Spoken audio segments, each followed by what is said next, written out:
महाराज अपने हस्तानपुर के शीश महल मां बेहुरा के लिया कांत मन और भाई मारा मांझे कैसी गप आई कि देखो ना भगवान की भक्ति कर दे काफी दिन हुए, कई दिन बढ़ गए। आता नहीं मंगूरा किच बिनाए आज मेरा जी चाहता क्या द्वारका गए मांगने का विचार लगा बनाना वे क्या मंगिया विचार लगा करना पे विचार करते क्या मना मज गल आए महाराज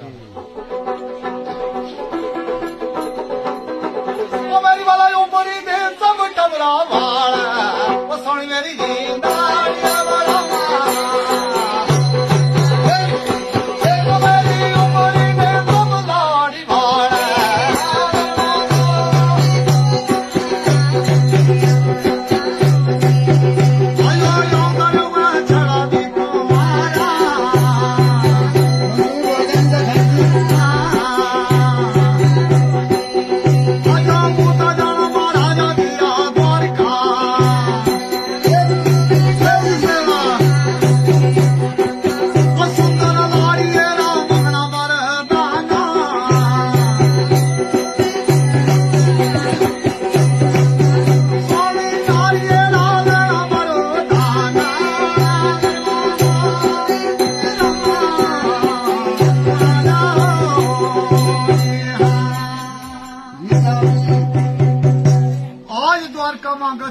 सब हुआ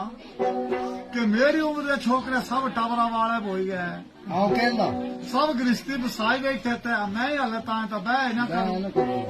ऐसा ना वो जो कल जो संग का घंटा ही बजाता रहे गच्छू आते सही है पैन मेरे पल्ले आते दिन गम दिन कल जो कसी कुड़ी हाँ भी ना करना बूटे वही गाना मारा जाते ना हो तो भगवान कृष्ण तो लाड़ी का वर मंगवा हाँ मानवा चली गया अर्जुना तो मुझे भक्ति पर भरोसा थू मुंह मांगने देते दी नहीं महाराजा ऐसा करूँ क्या अपनी तैयारी करिए का जो न ले महाराजा आते चले पाऊँ महाराजा जी साहब कोले अल्लाह